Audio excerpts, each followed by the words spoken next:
Daily taste the daily. Telugu రాష్ట్రాలను తుఫాను ముప్పు తప్పింది.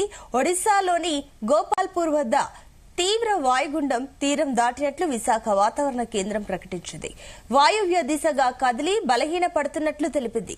తీరం దాటిన తీవ్ర వాయుగుండం ప్రభావం కొనసాగుతుందని చెబుతోంది. ఇవాళ ఉత్తర కోస్తా జిల్లాలో భారీ వర్షాలు కురుస్తాయంటోంది. ఈ మేరకు శ్రీకాకుళం, పార్వతీపురం, మన్యం, విజయనగరం జిల్లాలకు రెడ్ అలర్ట్ జారీ చేసింది. మరోవైపు ఒడిశాలో కురిసిన వర్షాలకు శ్రీకాకుళం జిల్లాలో వరద ఉధృతి పెరిగింది. భారీ వర్షాల కారణంగా ఆకస్మిక వరదలు వచ్చే ప్రమాదం ఉందని వాతావరణ శాఖ హెచ్చరించింది. దీంతో అప్రమత్తమైన ఏపీ సర్కార్ తగిన జాగ్రత్తలు చేపడుతోంది.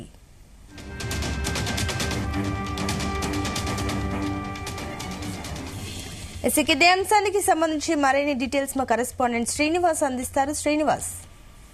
Thank you Sunitha. బంగాళాఖాతంలో వాయుగుండం కొనసాగుతా ఉంది. వాయుగుండంతో పాటు పశ్చిమ మధ్య బంగాళాఖాతంలో ఏర్పడిన తీవ్ర అల్పపీడనం కాస్త వాయుగుండంగా బలపడుతూ ఉంది. ఇది కాస్త ఉత్తర వాయువు దిశగా కదులుతూ ఉంది. త్వరలో దీని తీవ్రగుండం బలపడే అవకాశం ఉందంటూ కూడా ఇప్పటికే వాతావరణ శాఖ అయితే తెలియజేయడం జరిగింది. దీని ప్రభావం తెలుగు రాష్ట్రాల్లో తుఫాన్ ముప్పుగా ఏర్పడుతుందని చెప్పుకోవచ్చు. ఒడిశాలోని గోపాల్పూర్ వద్ద తీవ్ర వాయుగుండం తీరం దాటినట్లు విశాఖ వాతావరణ కేంద్రం అయితే ప్రకటించడం జరిగింది. వాయువ్య దిశగా కదిలి బలహీనపడుతున్నట్లు ఇప్పటికే వాతావరణ శాఖ అయితే తెలపడం జరిగింది. తీరం దాటిన తర్వాత దీని ప్రభావం ఎక్కువగా ఉత్తరాంధ్ర, కోస్తాంధ్రలో కూడా దీని ప్రభావం ఎక్కువగా ఉండే అవకాశం ఉందంటూ కూడా ఇప్పటికే వాతావరణ శాఖ అయితే తెలియజేయడం జరిగింది. ఇప్పటికే కొన్ని జిల్లాలకు రెడ్ అలర్ట్లతో పాటు అలాగే ఎల్లో అలర్ట్లు కూడా జారీ చేయడం జరిగింది. అయితే ప్రస్తుతం శ్రీకాకుళం, పార్వతీపురం, మన్యం, విజయనగరం జిల్లాలకు అయితే రెడ్ అలర్ట్లను అయితే జారీ చేయడం జరిగింది. మరోవైపు ఒడిశాలోని కురిసిన భారీ వర్షాలకు ఇప్పటికే శ్రీకాకుళం జిల్లా అంతా కూడా ఉధృతంగా ఉందని చెప్పుకోవచ్చు. భారీ వర్షాల కారణంగా ఆకస్మిక వరదలు వచ్చే ఒక ప్రమాదం ఉందని వాతావరణ శాఖ అయితే ఇప్పటికే హెచ్చరించడం జరిగింది. ప్రమాదం అయినటువంటి ఇప్పటికే ఏపీ సర్కార్ అంతా కూడా దీనిపై ఇప్పటికే ఎప్పటికప్పుడు సమీక్షలు అయితే జారీ చేస్తా ఉన్నారు. కొన్ని జిల్లాలకి కలెక్టర్లతో ఇప్పటికే మాట్లాడడం కూడా జరుగుతుంది. ఎక్కడ ఎలాంటి అవాంఛనీయ సంఘటనలు జరగకుండా ముందస్తు చర్యలు అయితే చేపడతా ఉన్నారు. ఇప్పటికే విశాఖలో భీమిలి అలాగే అనంతపురంలో ఇప్పటికే కంట్రోల్ రూమ్ జరిగింది. ప్రధానంగా ఎక్కువగా ఇప్పుడు విశాఖలో మాత్రం దీని ప్రభావం ఎక్కువగా కనిపిస్తా ఉంది. గత 2 రోజుల నుంచి కూడా విశాఖలో విస్తారంగా వర్షాలు అయితే కురుస్తున్నటువంటి పరిస్థితి. ఇక తీరం దాటే టైంలో ఈ తెలుగు రాష్ట్రాలకైతే పెద్ద ప్రమాదమే తప్పిందని చెప్పుకోవచ్చు. గత 2 రోజుల నుంచి కూడా భారీ వర్షాలు కురుస్తున్నప్పటికీ కూడా ఏపీ ప్రభుత్వం అయితే అప్రమత్తం అయిందని చెప్పుకోవచ్చు. గతంలో విజయవాడలో జరిగినటువంటి ప్రమాదం ఇక్కడ సంభవించకుండా ముందస్తుగానే ఆయా ఏ జిల్లాల్లో రెడ్ అలర్ట్ అలానే ఆరెంజ్ అలర్ట్ జారీ చేశారో అక్కడ ఉన్నటువంటి కలెక్టర్లతో నేరుగా విపత్తుల శాఖ అలానే హోంమంత్రి అనిత ఎప్పటికప్పుడు సమీక్షలు నిర్వహిస్తా ఉన్నారు. ఎక్కడా కూడా ఎలాంటి అవాంఛనీయ సంఘటనలు జరగకుండా దాదాపుగా అన్ని జిల్లాల్లో కూడా ఇప్పటికే ఏర్పాటు చేయడం జరిగింది. లోతట్టు ప్రాంత ప్రజలందరినీ కూడా తిరిగి తీసుకొస్తున్నటువంటి పరిస్థితి. అలాగే అన్ని జిల్లాల కలెక్టర్లతో ఎప్పటికప్పుడు సమీక్షలు నిర్వహిస్తా ఉన్నారు. అక్కడ ఉన్నటువంటి అత్యవసర విపత్కర పరిస్థితుల్లో కూడా ఎలాంటి అవాంఛనీయ సంఘటనలు జరగకుండా హోంమంత్రి అనిత అయితే ఇప్పటికే చర్యలు చేపట్టడం జరిగింది. అలాగే ఏదైతే పునరావాస కేంద్రాలు ఉన్నా ఆ పునరావాస కేంద్రాల్లో ఇప్పటికే నిత్యావసర సరుకులతో పాటు అలాగే మంచినీరు అలానే అప్పుడు అందుబాటులో ఉంచాలని చెప్పి ఇప్పుడే హోంమంత్రి అనిత అయితే ఆదేశాలు జారీ చేయడం జరిగింది. ఇక అల్లూరు జిల్లాలో చూసుకున్నట్టయితే ఇప్పటికే వాగులన్నీ కూడా పొంగి పొర్లుతున్నటువంటి పరిస్థితి. అక్కడ ఉన్నటువంటి వరద నీరుతో ఇప్పటికే గోదావరి అయితే ఉధృతంగా ప్రవహిస్తున్నటువంటి పరిస్థితి. ఈ నేపథ్యంలో గోదావరి కూడా పూర్తి నేపథ్యంలో ఉంది. ఇప్పటికే దాదాపుగా ఉన్నటువంటి ముప్పు ప్రాంతాలన్నిటిని కూడా ఇప్పటికే అలర్ట్లు అయితే జారీ చేయడం జరిగింది. అక్కడ ఉన్నటువంటి ప్రజలందరినీ కూడా పునరావాస కేంద్రాలకు అయితే చేరించింది. అయితే ప్రధానంగా ఈ వాయుగుండం మాత్రం ఇప్పటికే ఒడిశాలోని గోపాల్పూర్ వద్ద అయితే దాటే బలహీనపడినట్టుగా ఇప్పటికే వాతావరణ శాఖ అయితే తెలియజేయడం జరిగింది. అయితే శ్రీకాకుళం, పార్వతి, మన్యం జిల్లాలకైతే ఇప్పటికే రెడ్ అలర్ట్లు జారీ చేసిన నేపథ్యంలో ప్రధానంగా శ్రీకాకుళంలో దీని ఎఫెక్ట్ ఎక్కువగా ఉండే అవకాశం ఉందంటూ కూడా వాతావరణ శాఖ అయితే తెలియజేయడం జరిగింది. ఇక ప్రధానంగా చూసుకున్నట్టయితే పశ్చిమ బంగాళాఖాతంలో ఈ ఏర్పడినటువంటి తీవ్ర అల్పపీడనం గత వాయుగుండంగా బలహీనపడడంతో తెలుగు రాష్ట్రాలకైతే పెను ప్రమాదం తప్పిందని చెప్పుకోవచ్చు. గత 2 రోజుల నుంచి కూడా విస్తారంగా విశాఖ అలాగే ఉత్తరాంధ్రలో భారీ నుంచి అతి భారీ వర్షాలు కురుస్తా ఉన్నాయి. చాలా చోట్ల ఇప్పటికే పెద్ద పెద్ద వృక్షాలన్నీ నేల ఒరిగాయని చెప్పుకోవచ్చు. ప్రధానంగా ఏదైతే రహదారులు ఉన్నాయో రహదారులన్నీ కూడా వరద నీరుతో ఇప్పటికే నిండిపోయాయని చెప్పుకోవచ్చు. ఇక నిన్న దసరా కాబట్టి దసరాలో మంది పెద్ద పెద్ద కళ్యాణ మండపాలు దసరాకు సంబంధించి దసరాలో ఉన్నటువంటి దుర్గాదేవి ఆలయాలకు సంబంధించి మండపాలు ఏర్పాటు చేశారు. ఆ మండపాల్లో చాలా మండపాలన్నీ తేల గురయ్యాయి. అందులో ఉన్నటువంటి ప్రధాన అర్చకులు కూడా ఇప్పటికే తీవ్ర గాయాలు కూడా అయ్యాయి. అయితే ఏదైనప్పటికీ రానున్న 2 రోజులు కూడా భక్తులతో పాటు అటు ప్రజలు కూడా అప్రమత్తంగా ఉండాలంటూ కూడా అధికారులు అయితే సూచిస్తున్నటువంటి పరిస్థితి. ఇక ప్రధానంగా విజయనగరం జిల్లాలో కూడా ఇప్పటికీ అతలాకుతలంగా అక్కడ కురుస్తా ఉన్నాయి. ఎక్కడా కూడా పవర్ అయితే లేకుండా ప్రజలైతే తీవ్ర ఇబ్బందులకు అయితే గురవుతూ ఉన్నటువంటి పరిస్థితి. అల్లూరు జిల్లాలో చూసుకున్నట్టయితే లోతట్టు ప్రాంత ప్రజలందరినీ కూడా సురక్షితంగా ఇప్పటికే పునరావాస కేంద్రాలకు అయితే తరలించారు. అల్లూరు జిల్లాలో ఏజెన్సీ ప్రాంతం కావడంతో అక్కడ ఉన్నటువంటి ప్రజలంతా కూడా కొంత ఇబ్బందులకు అయితే గురవుతున్నారు. కొండ చర్యలు ఇరుగుపడుతూ ఉన్నాయి. అటు లంబసంగి అరకు జిల్లా ఉన్నటువంటి ఏదైతే ప్రధాన ఏజెన్సీ ప్రాంతాలు ఉన్నాయో అక్కడ ఉన్నటువంటి లోతట్టు ప్రాంత ప్రజలకు సురక్షితంగా తరలిస్తున్నటువంటి పరిస్థితి. ఇక విశాఖలో సముద్ర తీరం అంతా కూడా అల్లకల్లోలంగా ఉంది. అక్కడ ఉన్నటువంటి ఏదైతే సముద్ర తీరం వెంబడి ఉన్నటువంటి మత్స్యకారులు ఉన్నారో మత్స్యకారులందరినీ కూడా పునరావాస కేంద్రాలకు అయితే తరలిస్తా ఉన్నారు.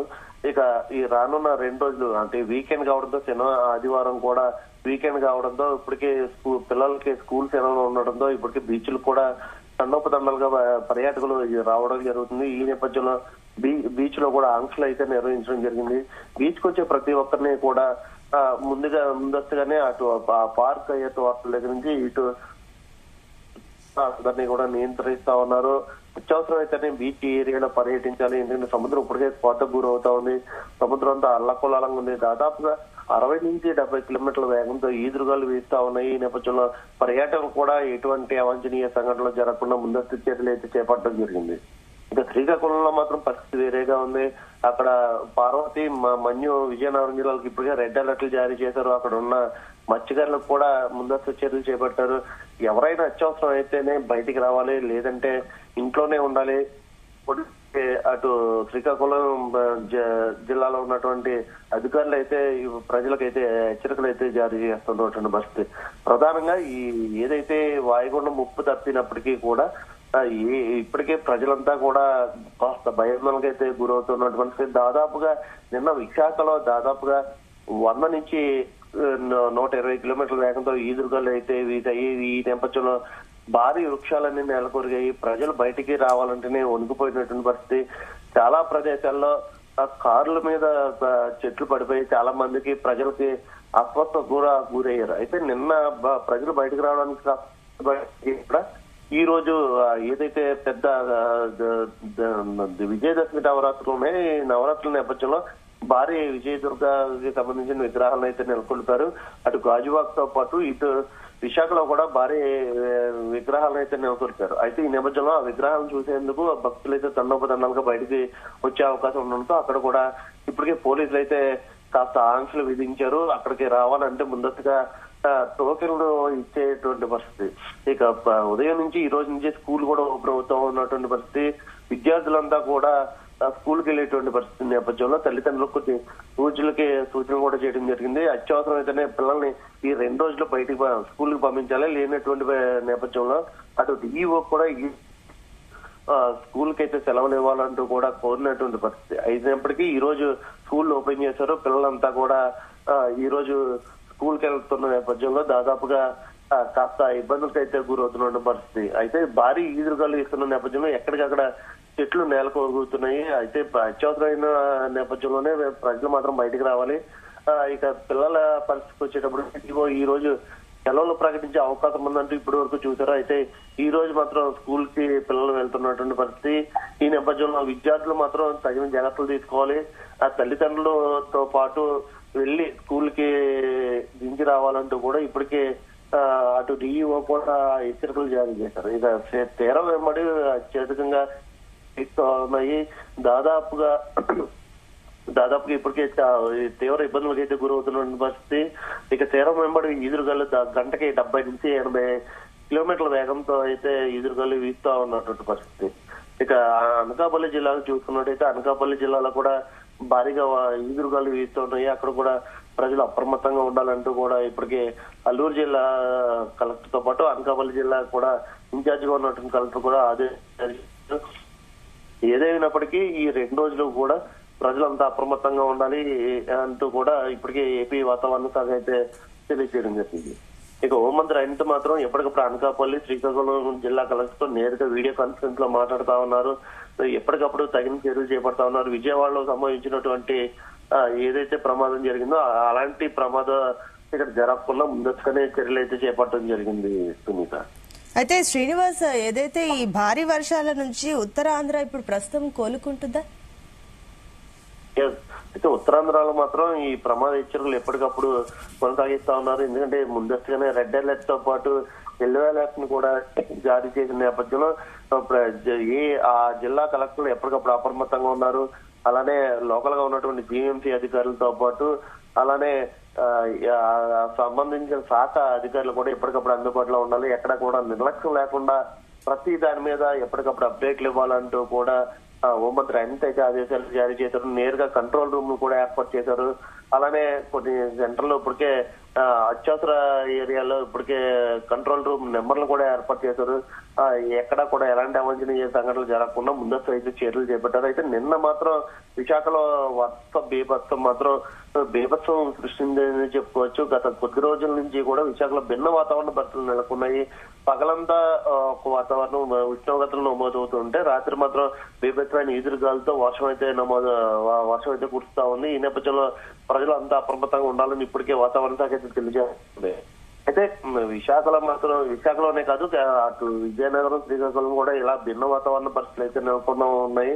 ఒడిశాలోని గోపాల్పూర్ వద్ద ఈ తీరం దాటిన తర్వాత బలహీనపడుతున్న